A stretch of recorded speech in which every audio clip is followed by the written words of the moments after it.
these songs for y'all for 30 years. I'm just trying to relax and look back, you know what I'm saying? I don't take this for granted, man. I'm very thankful for the gift God has given me, man. For y'all to fight for me all these years, keeping my shit alive, man.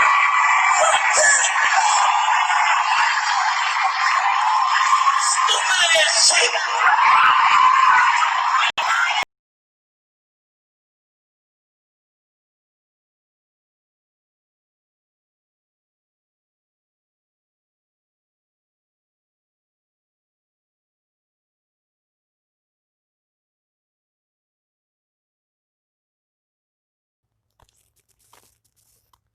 Federal prosecutors want the jury for R. Kelly's trial to be anonymous and partially sequestered. They cite significant media coverage and the singer's alleged history of interfering with legal proceedings. Kelly was indicted in March on racketeering and sex trafficking charges. He's been held in a federal prison in Chicago, where he also faces federal and state charges. His federal trial in Brooklyn is set to begin in September. Prosecutors want the jury for the trial to be separated from the public and accompanied in and out of the courthouse by U.S. Marshals. Let's bring back in our think tank. Judge, let me go to you first, Judge Porter. This is an unusual request for a case like this. R. Kelly, yes, accused of some really bad things, some really serious things, but he's not John Gotti.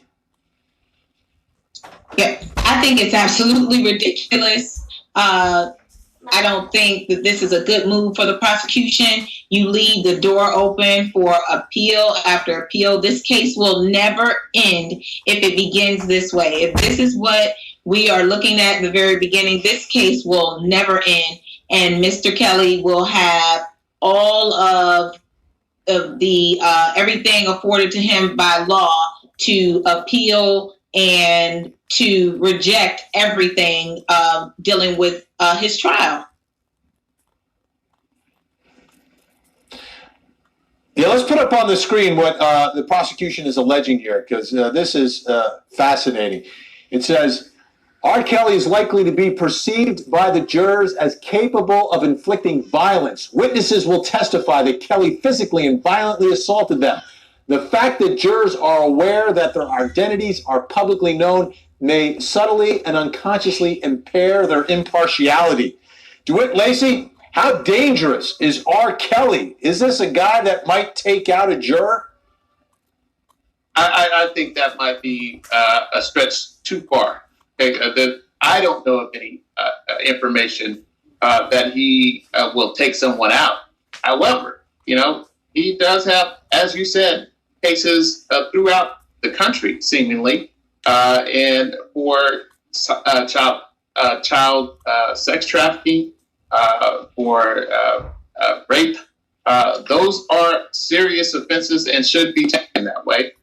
But I don't think it's fair to subject him then to a jury that's completely anonymous. Yes, I think there have to be protections that are offered to jurors so that they're not subjected to harassment during their ingress or egress from the courthouse, but to make the defense try the case with a totally anonymous jury, I think is stretched too far. Hey, Joseph Marone, I'm not an R. Kelly fan. I don't want anyone to get the wrong idea. I don't even like his music, I'll be honest with you. I was never really a huge fan. I like it.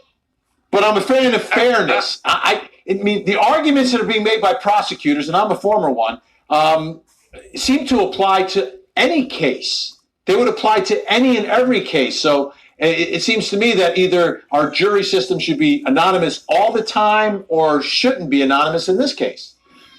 Yeah, listen, there's criminal cases all the time that are tried with violence that there's not anonymous jurors. And, you got to go back to the history of R. Kelly. I mean, the government, whether it's federal or state, have a bitter pill in their mouth about this. He beat a case a while back. It involves, obviously, predatory type sexual offenses to minors. So, it doesn't sit well. So they're doing everything possible at this point, taking the biggest shots they can take, try to win at all costs. They know they're not going to win this, if they can get anything out of it. If anything, they're going to probably season the public a little bit, the potential jury pool. They'll hear about it. Maybe they get the edge there, but they're doing everything they can to win. They know they're not going to have any success here. They know that no jury is going to be anonymous. The sequestration, which is another element to it, there may be some limitation to it, but it's not going to go very far. And again, it'll end up same as the Weinstein trial. I mean, they're gonna allow these jurors to be known, and they're not going to be sequestered. Judge Porter, you know, R. Kelly is a celebrity. Usually I say advantage celebrity in these cases, but is it advantage R. Kelly in light of what the public thinks of him now, especially after that docuseries, Surviving R. Kelly? I don't believe he has any advantage. It's been really R. Kelly versus the world, because there have been people after him and wanting him to be brought to justice for years and years and years. And I mean, it is going to be very hard on the defense side to get people who have never heard of him or don't have any kind of biases towards him. This is going to be hard for R. Kelly. I mean, people have been trying to get him for a very long time. And I think that whatever they can get to stick, that's what's going to happen ultimately. Now it's clear this man has everything stacked against him.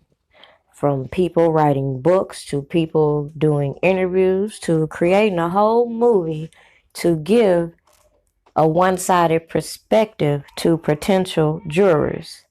And now it comes that the ruling has come that the judge has granted an anonymous jury. The R&B singer's lawyers say they're shocked by the judge's decision, noting that anonymous juries are usually only called for in the most extreme circumstances. Many have failed to recognize the severity of the things occurring that is directly affecting the ongoing trial against the singer. Granted, it is obvious the overkill of propaganda that is clouding this case and has so many so emotional and out of touch with reality. However, certain things taking place makes it appear people acting on R. Kelly's behalf are intentionally trying to keep the singer behind bars. The federal judge in Brooklyn agreed Thursday to keep jurors anonymous and partially sequestered. U.S. District Judge Ann Donnelly granted the request originally made by prosecutors back in July. Her decision was announced in a docket entry in Kelly's case, though the order itself appeared to be sealed. Kelly also faces federal charges in Chicago, but it appears likely he'll go to trial first on a racketeering indictment in Brooklyn. In July, prosecutors out east told the judge the evidence in their case could lead to jurors to believe R. Kelly is capable of inflicting violence. They point to the anticipated media coverage of the trial, as well as allegations that Kelly obstructed justice in 2008. And it's strange that we can take those allegations as facts, but I guess that is the presumption of their evidence. Michael Leonard, Kelly's attorney, said the singer's legal team was shocked by the judge's decision. We're really surprised that the judge would order such extreme measures for somebody like Kelly, who has no criminal history or knowledge of the individuals allegedly intimidating witnesses. R. Kelly is clearly being punished for the actions of career criminals, and majority the things they consider to be witness intimidation has been incited by people masquerading as his entourage. Now, with all of that being said, it's kind of saddening that it has come to this, that they actually feel it's necessary to do this. Whether they're using the excuses of the things other people are doing or not, it's what's going on. And the fact that people are just acting so oblivious, like, oh, this is not fair, and comparing other people's cases and why this person got a bond and that person got a bond. And you're not even realizing some of the things that go down right here on YouTube that demonstrate the difference between this case and all those other cases being mentioned. In what other cases do you see people going around doing the crazy stuff we're seeing play out? Posting people's addresses, cars, license plates, number, addresses, making threats online, talking about showing up at people's jobs and shit. And these are just bloggers. So what the fuck do you think is going on with these accusers and people who could potentially make a decision about this case? People had the audacity to even come at the judge. Now, it's one thing to do things in one way correctly and file complaints against people you feel are engaging in misconduct, but there's a completely different thing in engaging in threatening, harassing, and cyberbullying. And if you don't understand the difference in the two, maybe you need to detach yourself from social media. Because a lot of the things we're seeing that is affecting this case is playing out via social media. So just stay tuned. The next video that's going to be uploaded will hit Patreon first, and the title is going to be The Gatekeeper.